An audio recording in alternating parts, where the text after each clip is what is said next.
The alarm buzzed at 5:30 a.m. sharp, just like it had every weekday for the past 8 years. I rolled over, careful not to disturb Karen, who was still sleeping peacefully beside me. Her breathing was deep and regular. None of the labored breathing or pain-induced wincing that had characterized the past 3 months since her gallbladder surgery. I slipped out of bed quietly and padded to the kitchen. The coffee maker was already programmed to start brewing at 5:25, a small luxury that made early mornings bearable. While I waited for the coffee to finish, I checked my phone for emails. 17 new messages since midnight, most from the Boston conference organizers, confirming my presentation schedule for today. The quarterly pharmaceutical conference was one of the biggest events in our industry. I'd been looking forward to it for months. New product launches, networking opportunities, and a chance to present our Q3 sales figures to the regional directors. My presentation was scheduled for 2 p.m., which meant I needed to catch the 8:30 flight. But something felt off this morning. A nagging sensation in my gut that I couldn't quite identify. I poured my coffee and sat at the kitchen island, looking out at our backyard. The oak tree we'd planted when we first bought the house was showing its fall colors, brilliant reds and golds that reminded me why we'd fallen in love with this neighborhood. Karen used to sit under that tree with her laptop, working on her nursing certification courses. That felt like a lifetime ago. These past 3 months had been the hardest of our marriage. Not because of any relationship problems. We'd actually grown closer through Karen's health crisis. But watching someone you love struggle with pain and complications from what should have been a routine surgery was exhausting. The gallbladder removal was supposed to be laparoscopic. 3 small incisions, minimal recovery time, back to normal activities within 2 weeks. But Karen's case had developed complications. First, there was excessive bleeding during the procedure. Then an infection at one of the incision sites.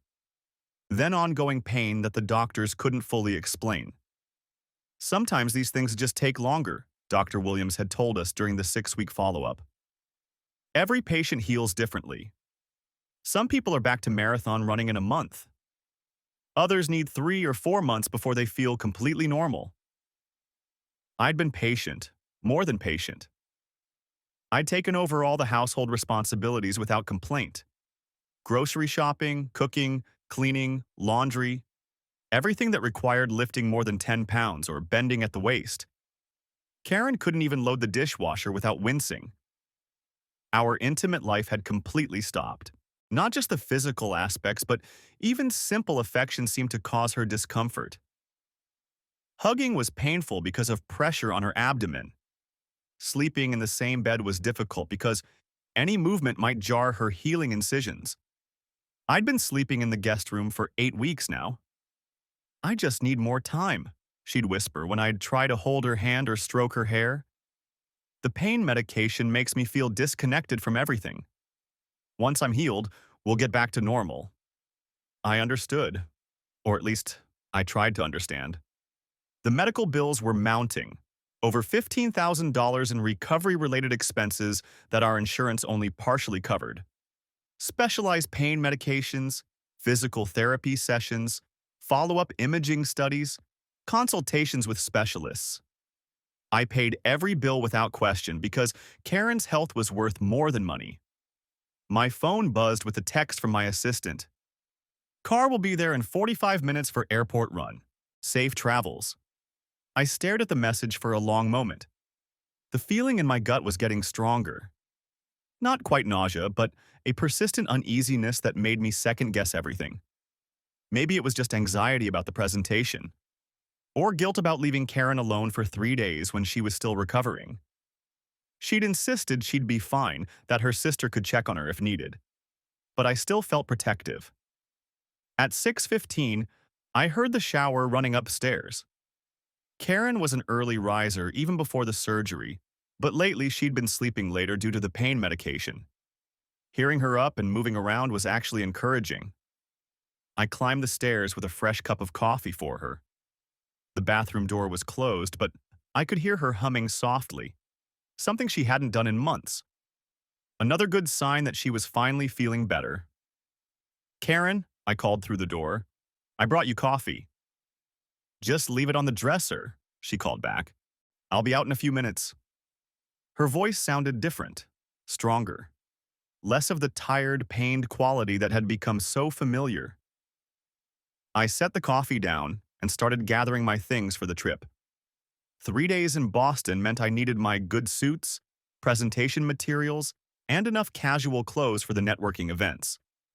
As I packed, I found myself thinking about how much I'd missed my wife over these past months. Not just physically, but emotionally. The woman I'd married was vibrant, energetic, always ready for an adventure. The woman recovering from surgery was fragile, withdrawn, constantly tired. Maybe this trip would be good for both of us. She could have some space to rest without feeling like she needed to entertain me or pretend to feel better than she did. I could focus on work without constantly worrying about whether she needed anything. By 7, Karen still hadn't come out of the bathroom. I knocked gently. Everything okay in there? Fine, she called back. Just taking my time this morning. You should get going soon, right? Car will be here in 30 minutes. Good. Don't want you to miss your flight. Something in her tone struck me as odd. Not relief that I was leaving. That would have been understandable given how hovering I'd been lately. But almost eagerness, like she was looking forward to my departure. I shook off the thought. Of course she was looking forward to some quiet time. Being constantly cared for could feel suffocating, even when it came from a place of love. At 7:25, my phone rang. It was my assistant again. Daniel, I'm sorry to bother you so early, but we've got a situation with the Boston presentation. What kind of situation? The conference organizers just called. There's been a scheduling conflict. They need to move your presentation from Wednesday afternoon to Thursday morning. But here's the thing. Dr. Peterson from Harvard is flying in specifically to hear your presentation, and Thursday morning is the only time he's available. Dr. Peterson was one of the most respected researchers in pharmaceutical development. Having him attend my presentation could open doors I'd been trying to unlock for years. What's the problem then? Well, to make the Thursday morning slot work, you'd need to fly out this afternoon instead of this morning. But I know you were planning to use today for preparation time. I thought for a moment. The presentation was solid. I'd rehearsed it dozens of times. An extra day of preparation wouldn't make much difference, but having Dr. Peterson in the audience could be career-changing. You know what? Cancel the morning flight. I'll work from home today and catch the afternoon flight. Are you sure? I can try to negotiate with the conference organizers. No, this is the right call. Dr. Peterson's endorsement could be huge for our new product line. After I hung up, I realized I felt relieved. The nagging feeling in my gut had disappeared as soon as I'd made the decision to stay home. Maybe my subconscious had been trying to tell me something. I knocked on the bathroom door again. Change of plans. My flight got moved to this afternoon. I'll be working from home today. There was a pause. Then, oh, okay, that's fine. Again, something seemed off about her response. Not disappointment exactly, but surprise. Like she'd been planning something for today that my presence would complicate. By 8 o'clock, I was set up in my home office with my laptop and presentation materials spread across the desk. Karen had finally emerged from the bathroom, wearing a loose-fitting dress that accommodated her still tender abdomen. She'd been careful about clothing choices since the surgery. Nothing that put pressure on the incision sites. How are you feeling today? I asked, looking up from my computer. Better, she said quickly. Much better, actually. I think I'm finally turning the corner. That's great news. Maybe you can start reducing the pain medication soon. Yeah, maybe. She seemed distracted, checking her phone repeatedly. Listen, I was thinking of doing some light yoga today. The physical therapist said Gentle stretching might help with the stiffness.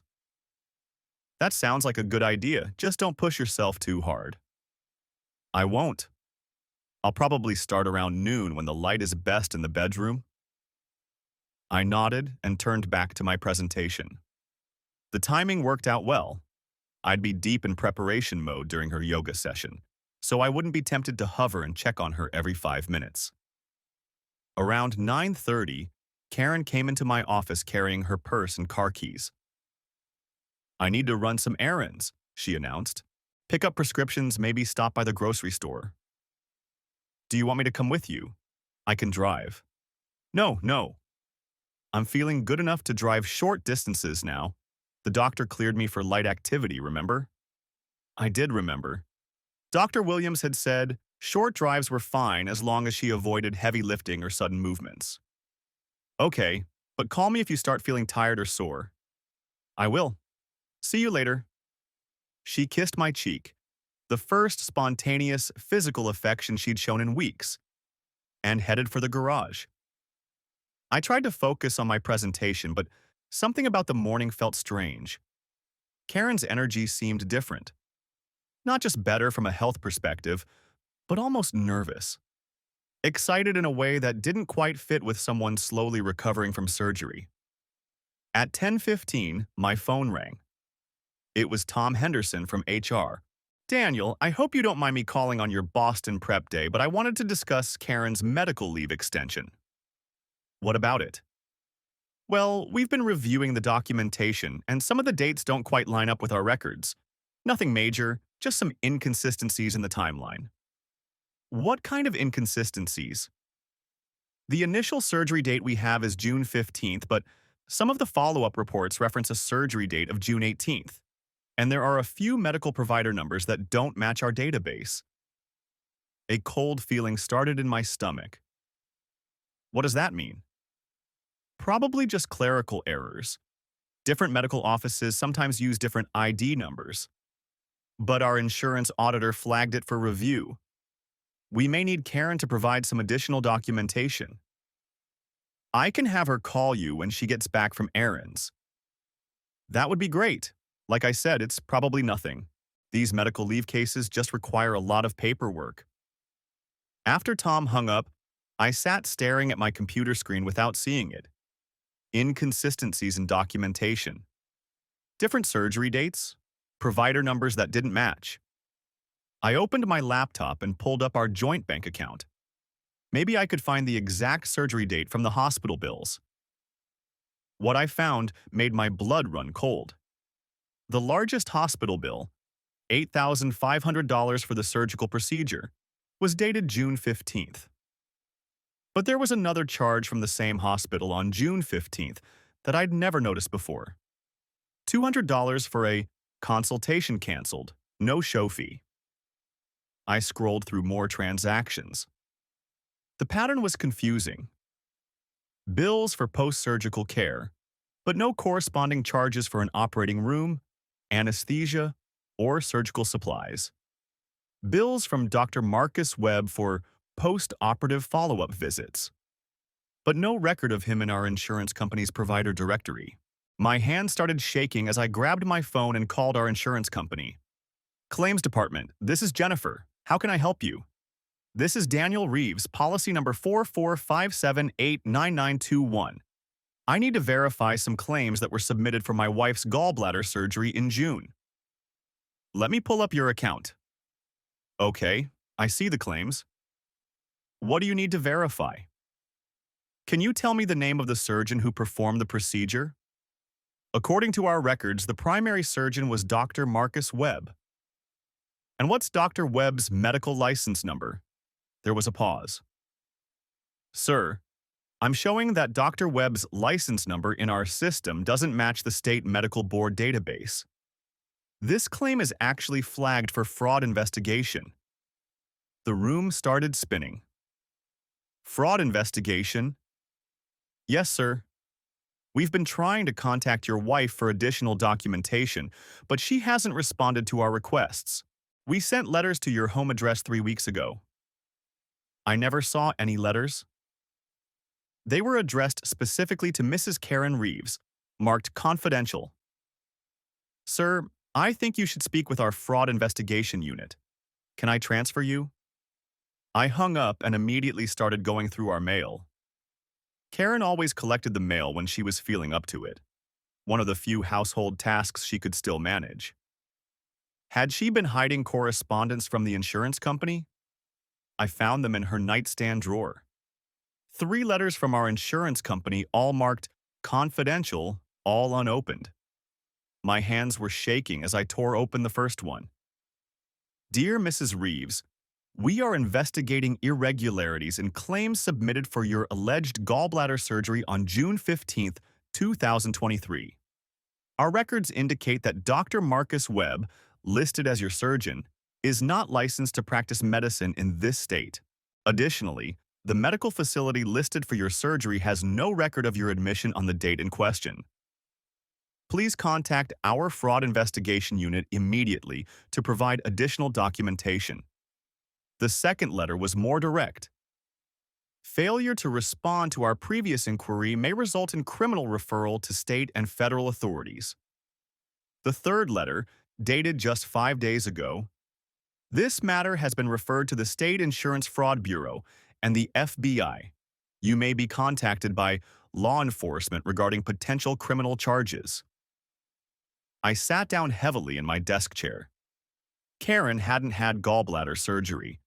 She'd been lying to me for 3 months about having surgery. The medical bills I'd been paying were fraudulent. The doctor's notes excusing her from work and intimacy were fake. But why? What possible reason could she have for such an elaborate deception? My phone buzzed with a text message from a number I didn't recognize. Thanks for covering for me this morning. See you at noon. Can't wait. R. The message was clearly meant for Karen, but had been sent to my number by mistake. R. Who was R?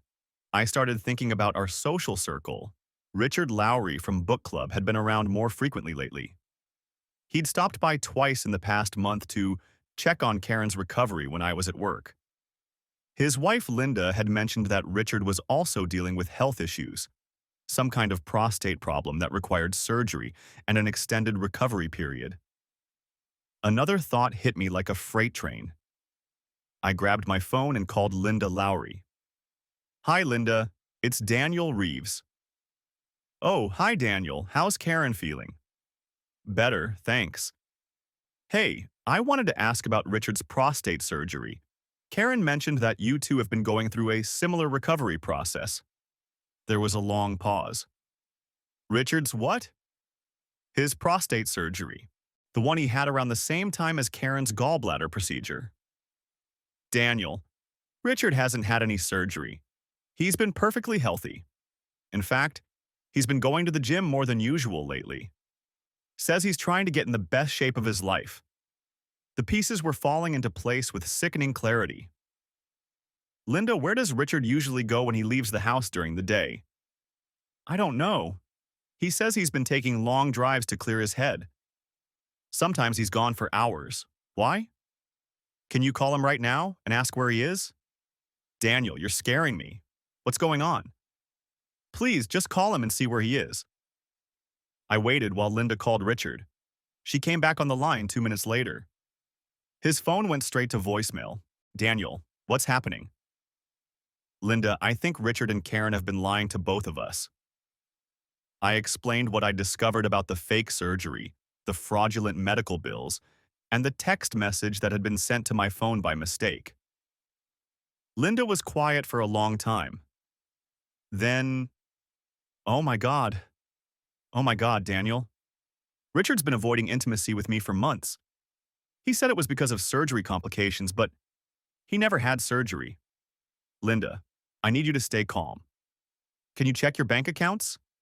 See if there are any unusual expenses or withdrawals. Hold on. I could hear her typing on her computer. Daniel, there's $8,000 missing from our savings account. All taken out in small amounts over the past 3 months.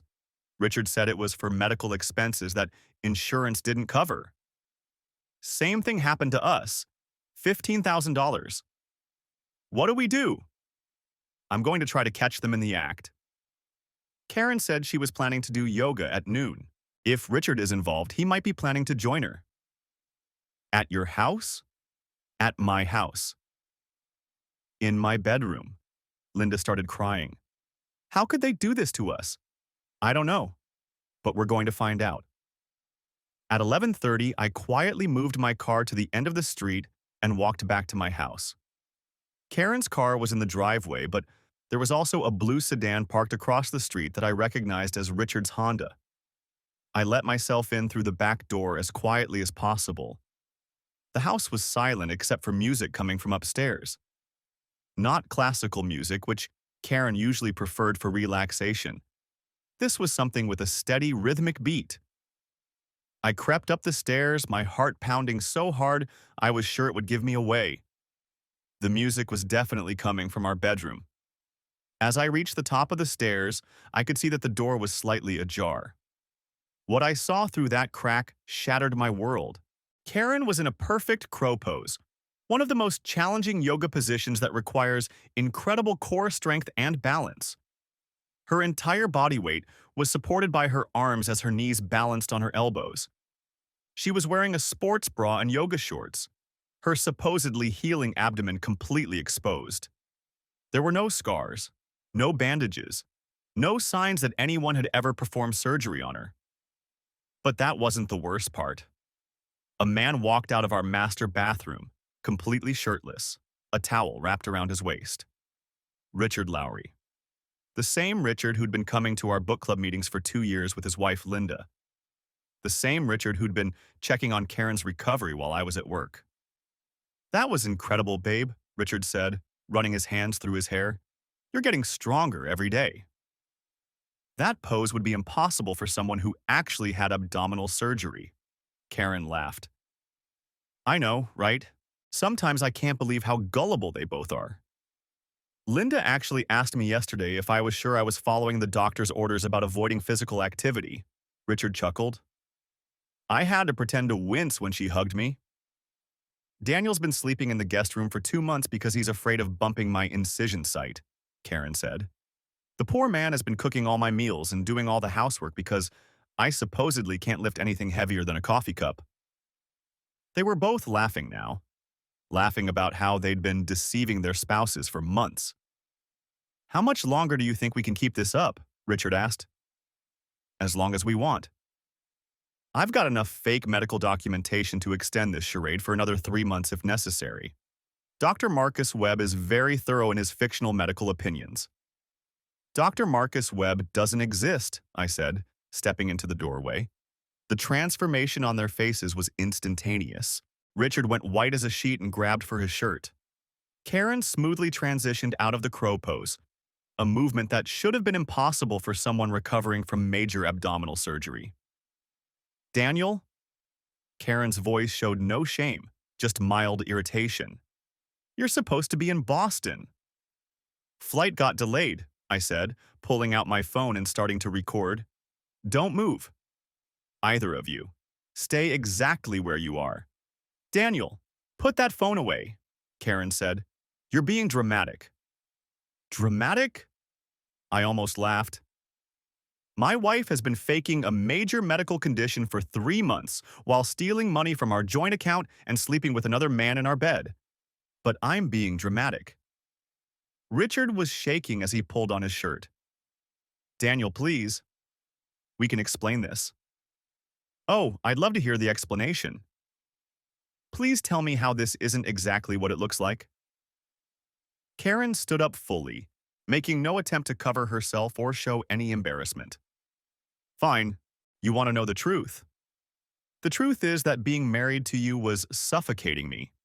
Your constant need for attention, your hovering, your assumption that I should be grateful for your care. I needed space. So you faked surgery? I went for a gallbladder consultation. The doctor said I was a candidate for surgery, but my symptoms weren't severe enough to require immediate intervention. I just kept the paperwork and had some friends help me create follow-up documents. Friends?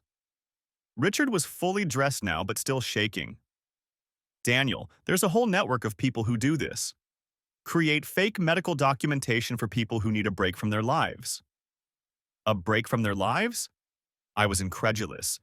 You mean a break from your marriages? Not just marriages, Karen said defiantly. Jobs, families, responsibilities. Sometimes people need to step away from everything without having to justify it to everyone else. By committing fraud? By taking care of ourselves, she shot back. Do you have any idea how exhausting it is to be the perfect wife, the perfect employee, the perfect everything all the time? So instead of talking to me about problems in our marriage, you decided to fake a medical condition, steal money from our joint account, and have an affair. It wasn't supposed to be an affair at first, Richard said quietly. We met at a support group for people using the fake medical document service. We were just helping each other maintain our stories. When did it become more than that? Karen and Richard looked at each other. About 2 months ago, Karen admitted, we realized we had more in common than just wanting to escape our marriages. Such as being married to people who think their needs are the only ones that matter, Karen said coldly. When was the last time you asked me what I wanted, Daniel? Really asked? Not just assumed you knew? I ask you all the time how you're feeling, what you need, what I need to recover from fake surgery. When did you last ask what I needed as a person? As your wife? I stared at her, realizing that I couldn't remember. The past 3 months had been entirely focused on her medical recovery. Before that, our conversations had mostly been about work, household logistics, and social plans. That still doesn't justify fraud and adultery. No, it doesn't, Richard said. But it explains why we ended up here. I was still recording everything on my phone. How long has this been going on? The fake surgery started 3 months ago, Karen said. The relationship with Richard started 2 months ago. We've been meeting here when you're at work, or at his place when Linda's at the hospital. Linda's a pediatrician, Richard added unnecessarily. She works long shifts. And the money? The $15,000 in fake medical expenses? We've been saving it, Karen admitted, planning to leave our spouses and start over somewhere else. Where? California, maybe. Or Oregon. Somewhere we can have a fresh start. With stolen money. With money we earned, Karen protested. The medical leave payments from my job are compensation for time I took off. The insurance money replaced funds we spent on actual medical consultations. You never had surgery. But I had real medical appointments. I saw real doctors. The fact that I didn't follow through with surgery doesn't negate the initial expenses. I couldn't believe what I was hearing. They had rationalized their fraud so completely that they actually believed they weren't stealing. My phone was still recording when I called my attorney. Jim? It's Daniel Reeves. I need you at my house immediately. I've caught my wife committing adultery and insurance fraud, and I have it all on video. I'll be there in 20 minutes, Jim said without hesitation. Don't let them leave. Daniel, you can't just… Karen started. Actually, I can, I interrupted. Jim's going to explain exactly what kind of legal trouble you're both in. Richard sat down heavily on the bed. Legal trouble? FMLA fraud is a federal crime. Insurance fraud is a felony. Document forgery is a federal crime. Conspiracy to commit fraud is a federal crime. Wire fraud for electronic fund transfers is a federal crime. We didn't know, Richard began. You didn't know that creating fake medical documents and stealing money was illegal. Karen was getting dressed now, finally showing some concern. It's not stealing if it's our own money. It's not your money when you obtain it through fraud. What happens now? Richard asked. Now we wait for my attorney. Then we document everything. Then I report both of you to the appropriate authorities. What authorities? The FBI for federal fraud, the State Insurance Fraud Bureau, the Department of Labor for FMLA fraud, your respective employers for fraudulent medical leave claims. The color drained from Karen's face. Our employers? You've both been claiming medical leave under false pretenses. That's fraud against your employers. I'll lose my job, Karen whispered. You'll both lose your jobs. And your professional licenses. And you'll probably go to prison. Richard started crying. Linda's going to divorce me. I'll lose everything. You should have thought about that before you decided to commit federal crimes. The next 20 minutes felt like hours. Karen and Richard sat on the bed in stunned silence while I continued recording everything. They tried to have a whispered conversation, but I warned them that anything they said was being recorded. This is all your fault, Karen finally said to Richard. You said the document service was completely safe. It was supposed to be, Richard replied. The guy who sold us the fake medical records said hundreds of people had used them without any problems.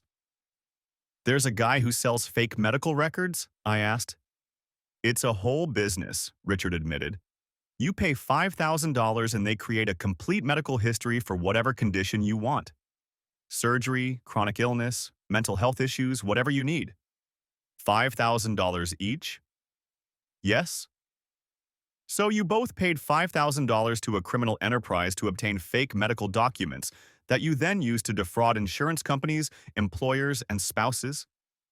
They looked at each other and nodded miserably. Do you realize that makes you part of a conspiracy? The FBI loves conspiracy cases. Jim arrived at exactly noon, carrying a briefcase and a very serious expression. My attorney was a small, precise man who'd been handling my business contracts for years, but I'd never seen him deal with criminal matters. Daniel, where are they? Upstairs in the bedroom where I caught them. Good. Don't let them go anywhere. I need to document the scene before we proceed. Jim spent 10 minutes photographing everything. The yoga equipment, Karen's lack of surgical scars, the fake medical documents scattered around the room, and the general evidence that someone supposedly recovering from surgery had been engaging in very strenuous physical activity. Karen, I need you to show me your abdomen, Jim said professionally. Excuse me? You claim to have had gallbladder surgery 3 months ago. Laparoscopic gallbladder removal requires 3 incisions. I need to document that those incisions don't exist. Karen reluctantly lifted her shirt. Her abdomen was completely unmarked. No scars, no healing marks, no evidence of any surgical procedure. Richard, I need to see the fake medical documents you mentioned. Richard pulled out his phone and showed Jim a folder full of documents from Dr. Marcus Webb detailing his fake prostate surgery recovery. Same letterhead as Karen's documents, Jim noted. Same doctor signature. You both bought these from the same source? Yes. What's the name of the person who sold them to you? We don't know his real name, Karen said. We contacted him through an encrypted messaging app. Called himself Doc Mike. How did you find him? Word of mouth, Richard admitted. I was complaining to a coworker about needing a break from my marriage, and he told me about this service. Who's the coworker? I can't tell you that. It would get him in trouble. Jim looked at Richard like he was an idiot. Richard, you're looking at federal conspiracy charges. Your coworker is the least of your worries right now. Steve Martinez in accounting, Richard said quietly. Jim wrote down the name. Daniel, I need you to call the FBI. This isn't just adultery and fraud. This is organized crime. Organized crime? Karen looked shocked. Creating and selling fake medical documents across state lines is organized crime, Jim explained. If this Doc Mike has hundreds of customers like Richard claims, we're talking about a multi-million-dollar fraud operation. I called the FBI field office and explained the situation. Agent Sarah Martinez said she'd be at our house within an hour with a team to document everything. What happens to us now? Richard asked. That depends on how cooperative you are, Jim said. If you provide information about this document ring and plead guilty to the fraud charges, you might get a reduced sentence. If you try to fight the charges, you're looking at maximum penalties. What are maximum penalties? Wire fraud carries up to 20 years in federal prison. Insurance fraud is up to 10 years. Document forgery is up to 10 years. Conspiracy charges add additional time. Karen started crying. 20 years? Realistically, for first-time offenders who cooperate with authorities, you're probably looking at 18 months to 3 years, but that's still federal prison, not county jail. What about our jobs? You'll both be terminated immediately once your employers are notified of the fraud charges. Karen, you'll lose your nursing license permanently. Richard, you'll be banned from financial services permanently. Permanently? Federal fraud convictions don't go away. You'll never pass a background check for any job involving money, healthcare, or positions of trust. The weight of their situation was finally sinking in. Richard was crying now, too. Can we make a deal? Karen asked. Testify against the document ring in exchange for reduced charges? That's up to the FBI and the federal prosecutor, Jim said. But generally, yes, people who cooperate get reduced sentences. Agent Martinez arrived at 1:15 p.m. with 3 other agents and a forensics technician. They spent 2 hours photographing everything, collecting the fake medical documents, imaging Karen and Richard's phones, and taking detailed statements from all of us. This is the biggest break we've had in the fake medical document investigation, Agent Martinez told me privately. We've been tracking this ring for 8 months, but we haven't been able to identify the source. Your wife and Richard might be the key to shutting down the entire operation. How big is the operation? We estimate they've sold fake documents to over 300 people across 12 states. Total fraud amount is probably over $5 million. $5 million? People use these documents for all sorts of fraud. FMLA abuse, insurance claims, disability fraud, divorce proceedings, child custody cases. It's not just people wanting to avoid their spouses. Agent Davis, who'd been interviewing Richard, joined our conversation. Mr. Lowry's coworker, Steve Martinez, apparently runs a whole side business selling these fake documents to people at their company. We're going to raid his house this afternoon. How many people at their company are involved? Possibly dozens. This thing keeps getting bigger the more we dig into it. By 3:30 p.m., Karen and Richard were both in handcuffs being loaded into FBI vehicles. They'd been arrested on federal charges of wire fraud, insurance fraud, conspiracy to commit fraud, and document forgery. Will they be able to post bail? I asked Agent Martinez. Probably. This isn't a violent crime, and they're not flight risks, but they'll be monitored electronically and prohibited from leaving the state. What happens next? We'll execute search warrants on their homes and workplaces, examine their financial records, and build the case for prosecution. They'll be arraigned tomorrow morning. Jim and I spent the rest of the afternoon documenting everything for the divorce proceedings. In addition to the criminal charges, I was filing for divorce on grounds of adultery with substantial evidence of fraud that damaged our marital estate. This is about as clear-cut as divorce cases get, Jim explained. Adultery, fraud, and financial misconduct. You'll get the house, most of the assets, and she'll be responsible for all the restitution payments. How much restitution? Conservatively, $40,000. $15,000 she took from your joint account, $8,000 she owes your employer for fraudulent medical leave, $12,000 in fake insurance claims, plus penalties and interest.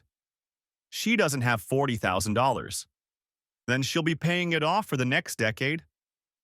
Federal restitution doesn't go away, even in bankruptcy. Thursday morning, I watched the local news coverage of the arrests.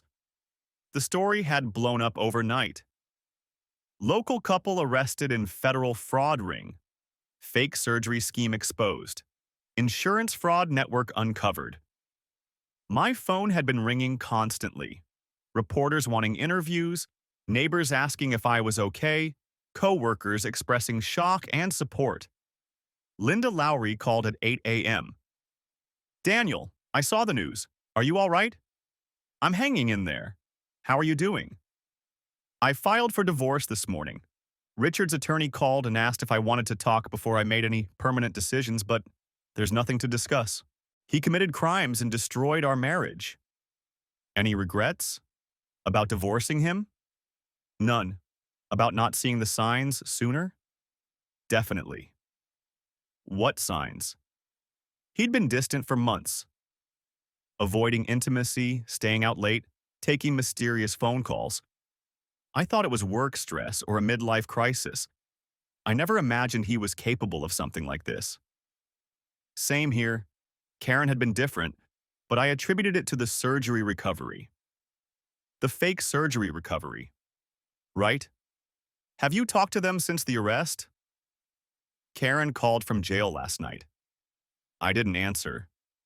Her attorney left a message saying she wanted to apologize and discuss the situation, but I'm not ready for that conversation. I don't think I'll ever be ready for that conversation. At 10 a.m., I received a call from Tom Henderson in HR. Daniel, I wanted to give you an update on Karen's situation. We terminated her employment effective immediately. She'll need to repay all medical leave payments, and we're cooperating fully with the federal investigation. What's the total amount she owes the company?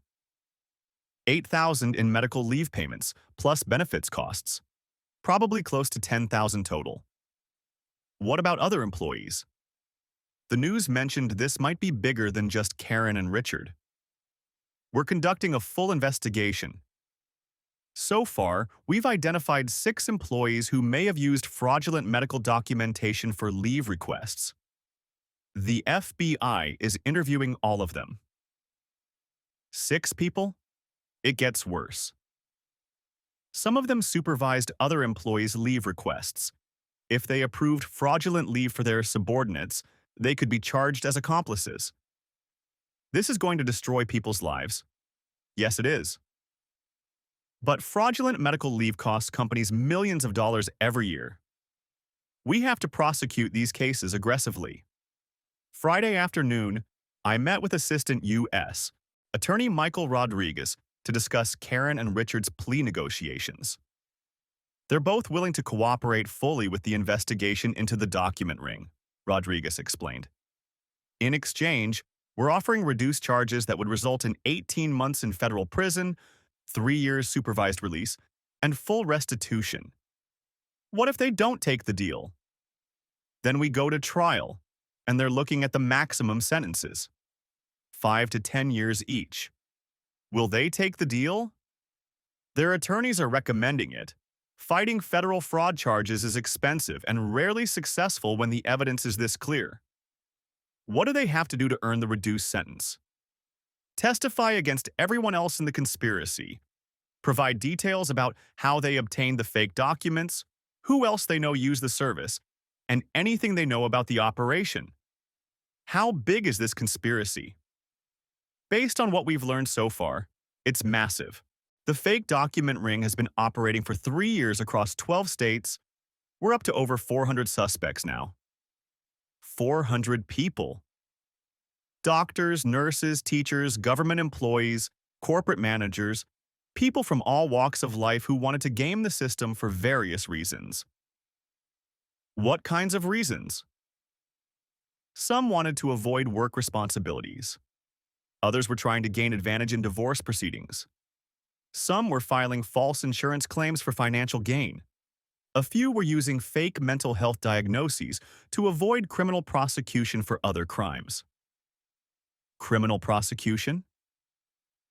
If you claim to have severe PTSD or other mental health conditions, it can be used as mitigation in criminal sentencing. We found cases where people committed crimes, then obtained fake psychiatric records to reduce their sentences. The scope of the fraud was staggering. What had started as my wife faking surgery to avoid intimacy had uncovered a nationwide criminal enterprise that had defrauded millions of dollars from insurance companies, employers, and government agencies. Monday morning, Karen and Richard formally accepted the plea deals. They would each serve 18 months in federal prison, followed by 3 years of supervised release. They would also pay full restitution to all victims, insurance companies, employers, and spouses. I filed for divorce that same day. With Karen's guilty plea to federal fraud charges, the divorce proceedings were straightforward. I would get the house, both cars, and all legitimate marital assets. Karen would get her personal belongings and whatever was left after paying restitution. She's looking at about $50,000 in total restitution payments, Jim explained. Between what she owes you, the insurance companies, and your employer, plus penalties and interest, she'll be paying this off for years. What happens to her professionally? Her nursing license will be permanently revoked. She'll never work in healthcare again. With a federal fraud conviction, she won't be able to get any job that requires a background check. What kinds of jobs don't require background checks? Mostly minimum wage service jobs, restaurant work, retail, manual labor. Nothing that involves handling money or working with vulnerable populations. Tuesday morning brought more news. Steve Martinez, Richard's co-worker who'd been selling fake medical documents, was arrested along with 12 other employees at their company. Apparently, Martinez had been running a side business where he'd charge co-workers $3,000 each for fake medical documentation. It gets worse, Agent Martinez called to tell me. Martinez wasn't just selling documents to his co-workers. He was also approving fraudulent medical leave requests as a supervisor. We estimate he facilitated over $200,000 in fraudulent leave payments. How long has this been going on? At least 2 years, maybe longer. What's his penalty going to be? He's looking at 10 to 15 years. Leading a conspiracy network carries much stiffer penalties than just participating in one. Wednesday brought the biggest news yet. The FBI had traced the fake medical documents back to their source, a group of actual doctors who'd been selling fake medical records for $5,000 each. Dr. Michael Weber, that's the real name behind Doc Mike, is a real doctor whose license was suspended for malpractice, Agent Davis explained. He partnered with 2 other suspended doctors to create fake medical histories for anyone willing to pay. Real doctors? Former doctors. They knew how to create authentic-looking medical documentation because they'd created real medical documentation for years. How did people find them? Word of mouth, mostly. Someone would tell a coworker, who would tell a friend, who would tell a family member. It spread like a virus through social networks. How much money did they make? We estimate they sold fake documents to over 800 people at $5,000 each. That's $4 million in revenue over 3 years. Thursday, I received a letter from Karen in jail. I almost threw it away unopened, but curiosity got the better of me. Daniel, the letter read, I know you probably don't want to hear from me, but I need you to know that I never meant for things to go this far. When I first got the fake surgery documents, I just wanted some space. I felt suffocated in our marriage, but I didn't know how to talk to you about it without hurting your feelings. Meeting Richard was an accident. We were both using the same document service, and we started talking about how to maintain our fake medical conditions. It was supposed to be just practical advice, but it became more than that. I know what we did was wrong. I know we hurt you and Linda terribly. I know we committed crimes and destroyed our careers. But I want you to understand that it wasn't malicious. We weren't trying to hurt anyone. We just wanted to feel free. I'm going to plead guilty to all charges and cooperate fully with the investigation. I'm going to pay back every penny of restitution, even if it takes the rest of my life. And I'm going to get counseling to understand why I made such terrible decisions. I don't expect you to forgive me. I don't even expect you to respond to this letter. But I needed you to know that I'm sorry, and that none of this was your fault. You were a good husband. I was just a terrible wife. Karen. I read the letter twice, then put it in my filing cabinet with all the other divorce documents. I didn't respond. Friday brought news that the fake medical document ring was even larger than anyone had imagined. The FBI had arrested 47 people across 6 states, including the 3 doctors who'd been running the operation. This is probably the largest medical fraud conspiracy we've ever prosecuted, U.S. Attorney Patricia Williams announced at a press conference. The total fraud amount exceeds $6 million, and we expect to make additional arrests as the investigation continues. 6 months later, I was starting to rebuild my life. I'd sold the house, too many bad memories, and bought a smaller place closer to work.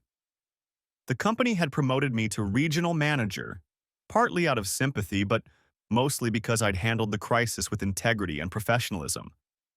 I'd started dating again. Beth was a pharmacist I'd met at a medical conference. She joked that at least I'd know she was a real healthcare professional. The fake surgery thing is actually kind of brilliant in a twisted way, she said over dinner one night. Most people wouldn't think to verify surgical scars. I should have known something was wrong when she could do advanced yoga poses that require major core strength. Hindsight is 20/20. You trusted your wife. That's not a character flaw. It feels like one sometimes. Trust is the foundation of any relationship. If you can't trust your spouse, you don't have a marriage. Karen had been sentenced and was serving her time at a minimum security federal facility in North Carolina. According to her attorney, she was working in the prison kitchen and taking correspondence courses to prepare for a new career when she was released. Richard was at a different facility, and according to Linda, their relationship hadn't survived the arrest. Apparently, being arrested together for federal crimes had killed whatever romance they thought they'd found. Linda and I had stayed in touch occasionally, fellow survivors of an elaborate deception. She'd remarried a fellow physician and seemed genuinely happy. Any regrets about pressing charges? She asked me over coffee one afternoon. None. They made their choices. They could have asked for divorces like adults instead of committing federal crimes.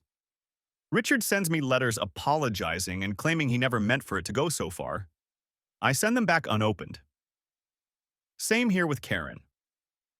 Do you think they'll ever understand what they did to us? I think they understand the legal consequences. I'm not sure they understand the emotional damage. Probably not. People who are capable of that level of deception don't usually have much empathy for their victims. The trial of the 3 doctors who'd been running the fake document ring made national news. Dr. Michael Weber, Dr. Sarah Davis, and Dr. Robert Martinez were convicted on over 200 counts of fraud, conspiracy, and racketeering charges.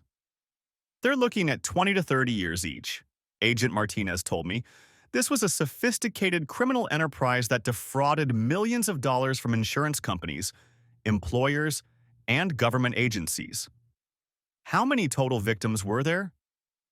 We identified over 800 people who bought fake documents and over 1,500 victims who were defrauded by those documents. That includes spouses, employers, insurance companies, and government agencies. 1,500 victims. Every fraudulent medical leave claim has multiple victims. The employer who paid for fake sick time, the insurance company that paid fake medical claims, the co-workers who had to cover for someone who wasn't actually sick, the spouse who was deceived about their partner's health. I never thought about all the other people affected. White-collar crime always has more victims than people realize.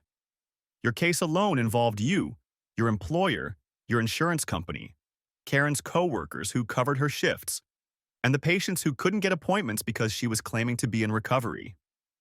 1 year after that Wednesday morning when I canceled my Boston trip, I was remarried to Beth and living in a different city. I'd taken the regional manager position partly to get a fresh start somewhere without memories of fake surgery recoveries and federal fraud investigations. We were at O'Hare Airport, heading to a medical conference in Denver when I saw her. Karen was working behind the counter at a sandwich shop in Terminal 3, wearing a hairnet and a uniform that had seen better days. She looked up and saw me. For a moment, our eyes met across the crowded terminal. She looked older, tired, but not defeated. She started to step out from behind the counter, perhaps to approach me, but I turned away and walked toward my gate. "Someone you know?" Beth asked. No, I said. Nobody I know. As we walked away, I didn't look back. Behind us, I heard the sounds of someone returning to work, the soft thud of a sandwich being assembled, the rustle of packaging, the mundane sounds of a life rebuilt from nothing. The plane taxied down the runway 20 minutes later. Through the window, I could see the terminal growing smaller in the distance. Somewhere in that building, a woman who used to fake medical conditions for attention was making sandwiches for travelers, paying back her debt to society one day at a time. I opened my medical journal and started reading about new pharmaceutical developments. Beth was reviewing her conference presentation notes. We were traveling to the same destination, but our journey together was just beginning. The past was finally where it belonged, behind us, in a place we'd never have to visit again. 2 years after the arrests, the fake medical document conspiracy had become a cautionary tale studied in business schools and law enforcement academies. The case had led to new regulations for medical documentation, stricter verification procedures for medical leave requests, and enhanced penalties for medical fraud.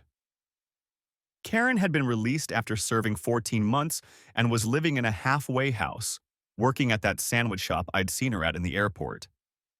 She'd completed a culinary arts correspondence course in prison and was apparently working toward becoming a chef, one of the few careers still open to her with a federal fraud conviction. Richard had been released around the same time and moved to a different state. According to Linda, he'd found work as a manual laborer and was slowly paying back his restitution obligations. The 3 doctors who'd run the conspiracy were still in federal prison and would be for many years to come. Their case had become a landmark prosecution that demonstrated how sophisticated white-collar crime could become when professionals use their expertise for criminal purposes. Steve Martinez, Richard's co-worker who'd been selling documents to other employees, had received a 12-year sentence for running his own fraud network within the larger conspiracy.